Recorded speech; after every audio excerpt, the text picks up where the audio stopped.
तो सेक्शन 45(4) और 9(b) की लैंग्वेज जब फर्स्ट टाइम प्लेन रीडिंग हम लोग करते हैं ना, तो काफी डाउट आता है कि इसमें फर्म के ऊपर एक ही टाइप की इनकम के ऊपर 2 बार टैक्स लग रहा है।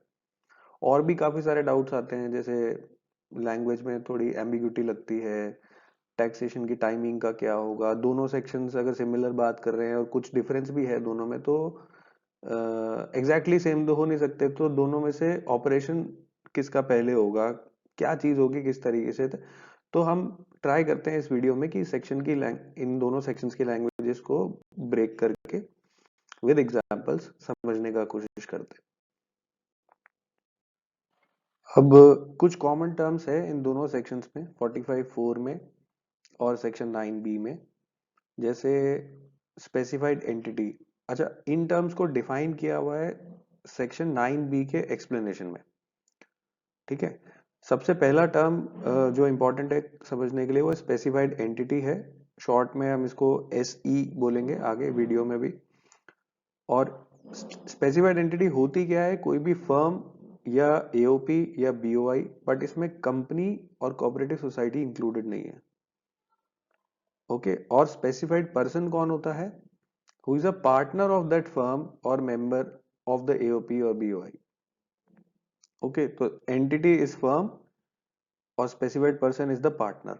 तो अब आगे जहां पे भी मैं एक एग्जांपल के लिए और ईज ऑफ रेफरेंस के लिए जहां पे भी स्पेसिफाइड पर्सन और स्पेसिफाइड एंटिटी की बात करूंगा, तो अब पार्टनर और फर्म की बात करूंगा, तो फॉर ईज ऑफ अंडरस्टैंडिंग।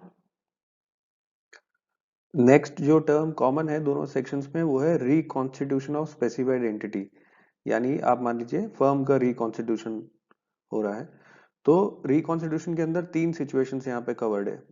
पहली सिचुएशन है जहां पे वन और मोर पार्टनर्स या मेंबर्स जो हैं वो they cease to be the member of the firm, यानी कि कोई पार्टनर चला जाता है, रिटायर हो जाता है। दूसरी सिचुएशन है जहां पे न्यू पार्टनर एडमिट होता है या न्यू मेंबर एडमिट होता है फर्म में या एसोसिएशन में, और एग्जिस्टिंग पार्टनर जो पहले थे they continue to be the members. और थर्ड केस है जहां पे सारे मेंबर्स वही हैं, सारे पार्टनर्स वही हैं जो पहले थे, बट उनका जो शेयरिंग रेशियो है, profit sharing ratio, loss sharing ratio, वो जो है उसमें चेंज होता है। तो अब आ जाते हैं सेक्शन 45(4) पे। तो 45(4) की जो लैंग्वेज है वो स्टार्ट होती है notwithstanding anything contained in subsection 1। यानी 45(1) में जो भी लिखा है notwithstanding, it is a non obstante clause. Non obstante clause का मतलब होता है कि इट ओवरराइड्स 45(1). तो 45(1) की क्या है, नॉर्मल कंडीशंस है कि जैसे ट्रांसफर हो और क्लियर एस्टेब्लिशमेंट है ट्रांसफर और ट्रांसफरी का। उसके अलावा कंसिडरेशन फ्लो होनी चाहिए ट्रांसफरी से ट्रांसफर को। तो कन्वेंशनल सेंस में अगर यहाँ पे वैसे ट्रांसफर नहीं हो रहा, तो पार्टनर से कोई पैसा नहीं आएगा जो एसेट्स उसको ट्रांसफर करेंगे रिकॉन्स्टिट्यूशन पे। बट सेक्शन 45(4) इन सब चीजों को ओवरराइड करता है। ये बोलता है कि 45(1) में कुछ भी लिखा है डजेंट मैटर, 45(4) में टैक्सेबिलिटी फिर भी अराइज होगी। तो अब सिचुएशन क्या है जहां पे टैक्सेबिलिटी अराइज होगी, कि जब भी स्पेसिफाइड पर्सन, आप मान लीजिए पार्टनर है फर्म में, वो प्रीवियस ईयर में कोई मनी या कैपिटल असेट या फिर दोनों रिसीव करता है स्पेसिफाइड एंटिटी यानी फर्म से। ठीक है, कब रिसीव कर रहा है, सिचुएशन है रिकॉन्स्टिट्यूशन की। जब भी फर्म का रिकॉन्स्टिट्यूशन हो रहा है, उस रिकॉन्स्टिट्यूशन पे किसी पार्टनर को मनी या कैपिटल असेट या दोनों चीजें मिल रही हैं, तो जो भी प्रॉफिट या गेन होगा उस पर्सन को, स्पेसिफाइड पर्सन को, वो टैक्सेबल होगा फर्म के हैंड्स में, स्पेसिफाइड एंटिटी के हैंड्स में, under the head capital gains, and it shall be deemed to be the income of the specified entity. तो दैट मीन्स गेन हो रहा है स्पेसिफाइड पर्सन को, बट डीम्ड इनकम किसकी है, वो स्पेसिफाइड एंटिटी की। ठीक है, किस ईयर की इनकम मानी जाएगी, उस प्रीवियस ईयर की जिस प्रीवियस ईयर में मनी या कैपिटल एसेट ये दोनों चीजें जो हैं वो रिसीव करी स्पेसिफाइड पर्सन ने, और notwithstanding anything to the contrary contained in this act. वो सब मैटर नहीं करता, जो भी प्रॉफिट या गेन है वो इस सेक्शन में जो फॉर्मूला दिया हुआ है उस फॉर्मूला से कंप्यूट किया जाएगा। ये नॉटविथस्टैंडिंग क्लॉज जो है इसलिए भी इम्पोर्टेंट है कि पास्ट में ऐसा हुआ है कि कुछ केस लॉज हुए हैं जहाँ पे फर्म से अगर पार्टनर को कुछ मिलता है तो उसे ट्रांसफर नहीं माना जाता, ऐसा जजमेंट आए हुए हैं। तो अब 45(1) तो बोलता है कि जब तक ट्रांसफर नहीं होगा तब तक कैपिटल गेन का कोई क्वेश्चन ही अराइज नहीं होता। तो 45(4) में जैसे ही नॉटविथस्टैंडिंग 45(1) की बात की गई, तो दैट मीन्स कि वो ट्रांसफर के ऊपर जो भी डाउट्स थे ट्रांसफर है नहीं है वो क्वेश्चन ही खत्म हो गया। अगर फर्म ने दिया है पार्टनर को तो जिस ईयर में पार्टनर रिसीव कर रहा है उस ईयर में फर्म के ऊपर टैक्स लग जाएगा। अच्छा ओके, यहाँ पे फॉर्मूला क्या है जिससे कैलकुलेट करना है कि कितनी इनकम टैक्सेबल होगी under that capital gains firm के हैंड्स में। तो ए को वो इनकम माना गया है। आप मान लीजिए ए वो इनकम है, सॉरी यहाँ पे मेंशन है ए वो इनकम है which is chargeable to tax under this subsection as income of the specified entity। B क्या है, जो मनी दिया है पार्टनर को ऑन रिकॉन्स्टिट्यूशन।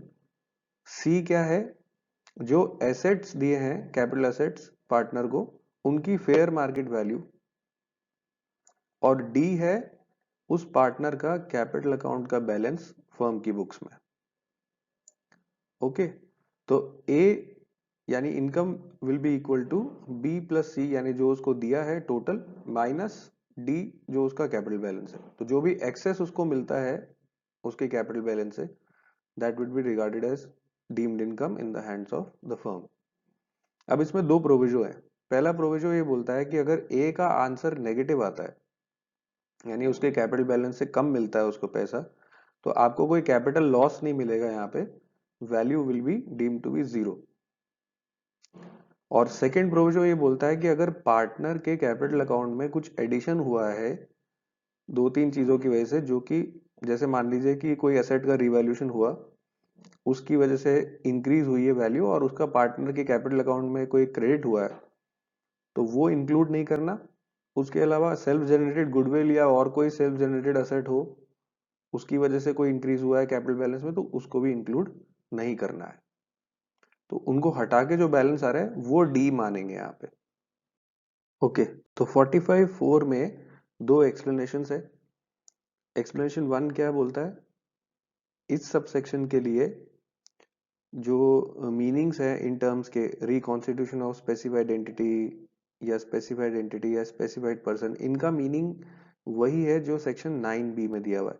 दैट मीन्स ऊपर की जो स्लाइड्स में हमने मीनिंग देखा था, डेफिनेशन जो देखी थी स्पेसिफाइड पर्सन एंटिटी की, वो 9B से बोरो किया हुआ है। उसके अलावा इसमें कह रहा है कि सेल्फ जनरेटेड गुडविल या और कोई सेल्फ जनरेटेड एसेट हो मींस वो एसेट है जो फर्म ने बिना कोई कॉस्ट इनकर किए जनरेट किया है during the course of business और प्रोफेशन, मतलब इस पे कोई खर्चा नहीं हुआ।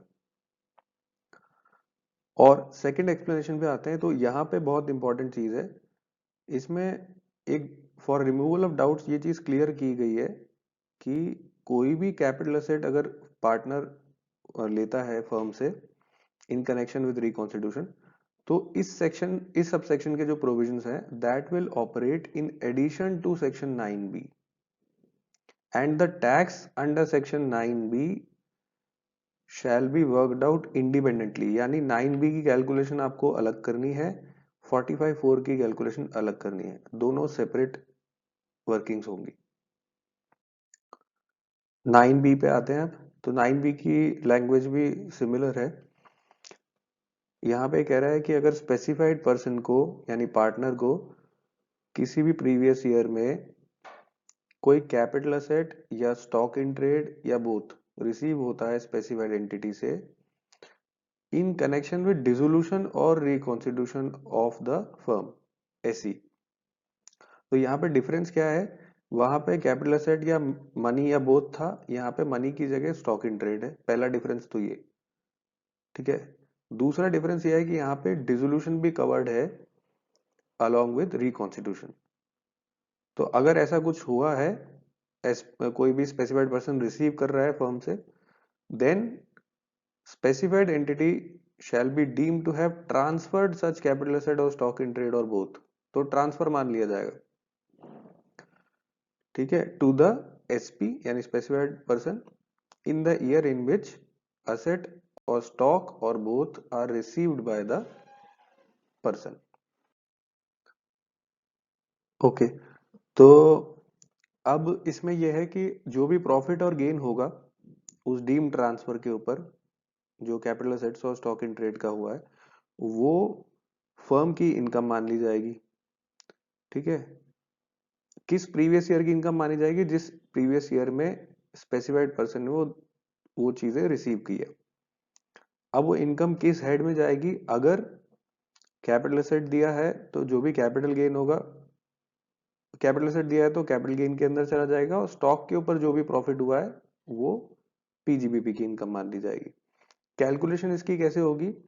जो सेल्स कंसिडरेशन है या फुल वैल्यू ऑफ कंसिडरेशन है वो ली जाएगी fair market value, fair market value of stock या fair market value of capital assets. किस डेट की फेयर मार्केट वैल्यू लेनी है? जिस दिन रिसीव किया है स्पेसिफाइड पर्सन ने उन चीजों को, वो फुल वैल्यू ऑफ कंसिडरेशन ले लेंगे।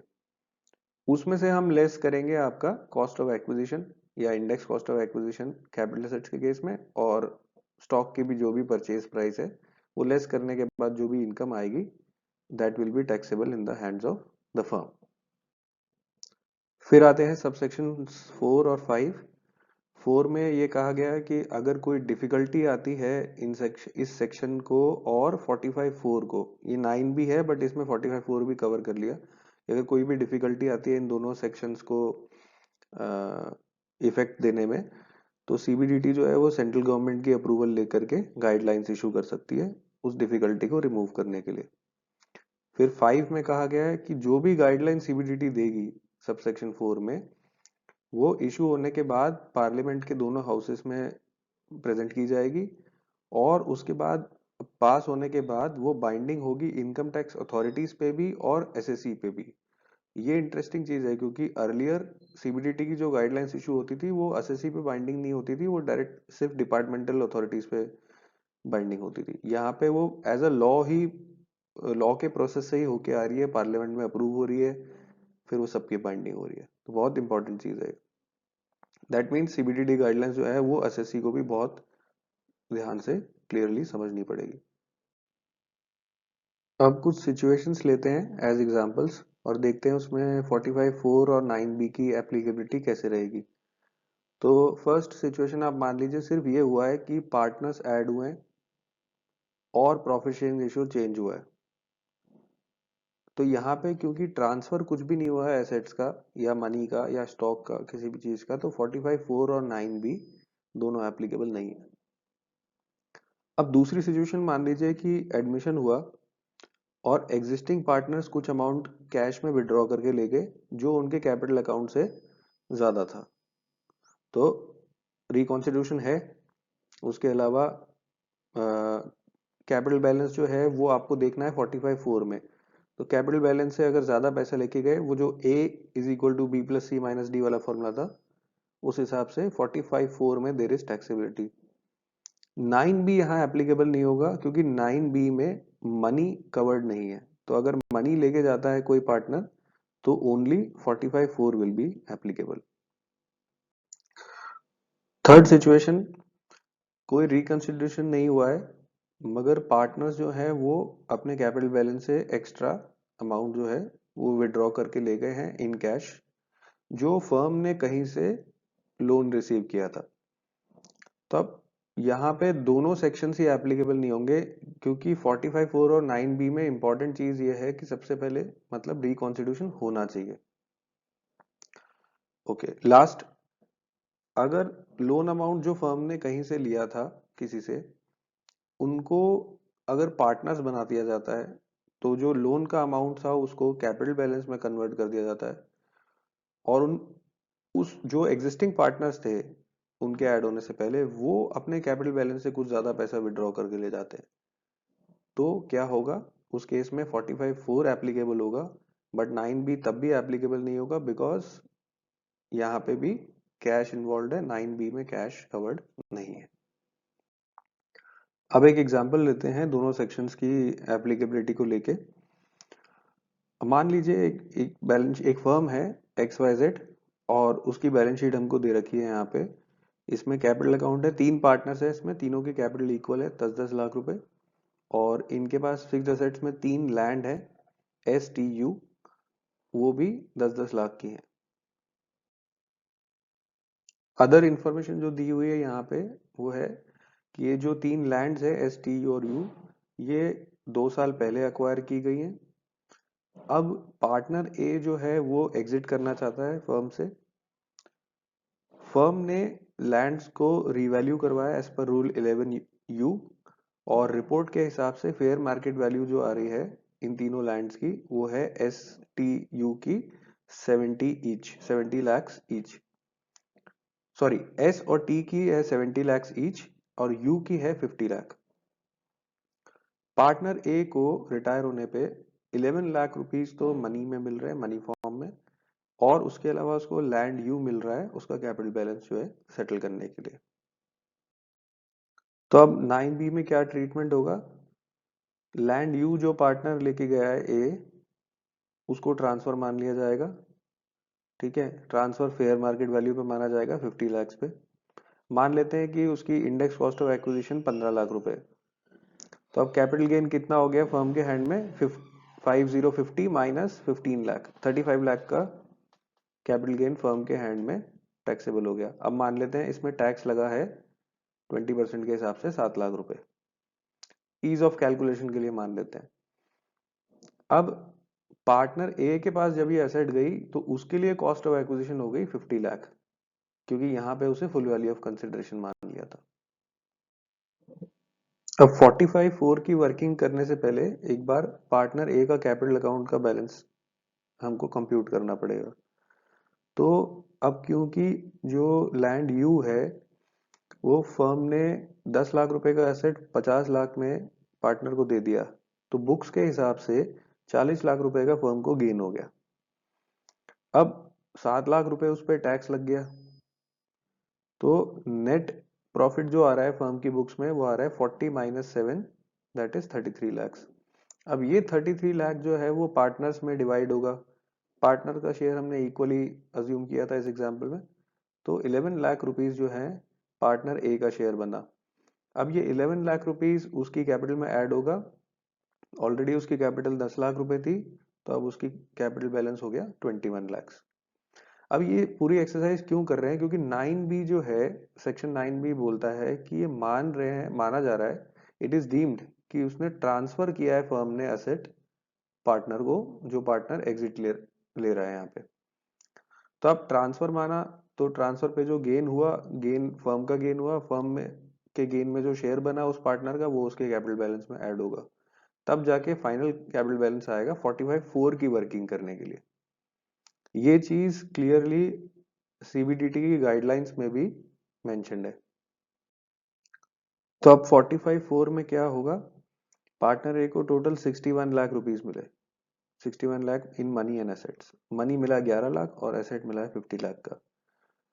अब उसका कैपिटल बैलेंस था, जो फॉर्मूला था A is equal to B plus C minus D, तो B प्लस सी हो गया 61 लाख, माइनस करेंगे D यानी उसका कैपिटल बैलेंस जो अभी रिवाइज कैलकुलेट किया था 21 लाख, तो नेट टैक्सेबल कैपिटल गेन्स हो गए 40 लाख। अब ये जो 40 लाख हैं, ये इस पे टैक्स लगेगा in addition to tax on 35 lakh rupees under section 9B जो हमने प्रीवियस स्लाइड में कैलकुलेट किया था। एक एक इलस्ट्रेशन और देखते हैं। अब मान लीजिए फर्स्ट वाले इलस्ट्रेशन में फर्म पार्टनर को लैंड नहीं दे रही, बल्कि उस लैंड को वो सेल कर रही है 50 लाख रुपीस में उसकी फेयर मार्केट वैल्यू पे ही, और बाकी चीजें सब सेम है। और पार्टनर ए के एग्जिट पे उसको 61 लाख रुपीस जो पहले दे रहे थे वो पूरा मनी में दे रहे हैं उसका कैपिटल बैलेंस को सेटल करने के लिए। तो अब 9B में तो कुछ भी टैक्सेबल नहीं होगा, क्योंकि इसमें सिर्फ मनी इन्वॉल्व है यहाँ पे ट्रांसफर, बाकी कोई स्टॉक या कैपिटल एसेट इन्वॉल्व नहीं है। अब 45(4) की वर्किंग के लिए वापस कैपिटल बैलेंस कैलकुलेट करते हैं तो यहाँ पे देखते हैं कि कुछ भी चेंज नहीं है। हुआ ये था वहां पे कि फर्स्ट वाले इलस्ट्रेशन में कि 50 लाख ट्रांसफर मान लिया गया था कि 50 लाख पे ट्रांसफर किया है फर्म ने पार्टनर को फेयर मार्केट वैल्यू पे। यहाँ पे इलस्ट्रेशन 2 में ये अज्यूम किया कि 50 लाख पे फर्म ने सेल कर दिया, तो फर्म का जो बुक्स में गेन है वो 40 लाख ही आएगा। ठीक है, आफ्टर टैक्स 33 होगा, वो फिर पार्टनर्स में डिवाइड होगा, तो पार्टनर ए का कैपिटल बैलेंस अगेन 21 लाख हो जाएगा। अब 45(4) में क्या होगा, पार्टनर ए को 61 लाख मिला है इन मनी, तो टैक्सेबल कैपिटल गेन सेम आएगा, A plus B minus A equal to B plus C minus D. तो कैपिटल एसेट है नहीं, money minus capital balance 21 lakh, तो 40 लाख टैक्सेबल हो जाएगा। अब यहाँ पे इंपॉर्टेंट चीज क्या है कि 35 लाख पे फर्म के ऊपर कैपिटल गेन टैक्स तो लग ही रहा है, बिकॉज 35 लाख उसने फर्म ने असेट सेल किया है, ट्रांसफर किया है, उसके ऊपर कैपिटल गेन नॉर्मली लगेगा, प्लस 45(4) में यहाँ अलग से टैक्स लग रहा है ऑन ₹40 लाख। अब रिजल्ट हम देख रहे हैं, आंसर जो है फर्स्ट और सेकंड इलस्ट्रेशन में सेम आ रहा है, बिकॉज फर्स्ट इलस्ट्रेशन में 9B एप्लीकेबल है। 9B का ट्रीटमेंट इज सेम जैसे कि फर्म ने वो असेट किसी को बेचा हो। तो सेकंड केस में 9B नहीं लग रहा बट किसी को बेचा है, तो भी जो रिजल्ट है दैट इज सेम। तो इंटेंशन यहाँ पे क्या लग रही कि 9B को ऐसे ऑपरेट किया जाए कि फर्म ने किसी को सेल कर दिया, तब टैक्सेबिलिटी क्या होती है, वही टैक्सेबिलिटी पार्टनर को देने के टाइम पे भी 9B में रहेगी फर्म की।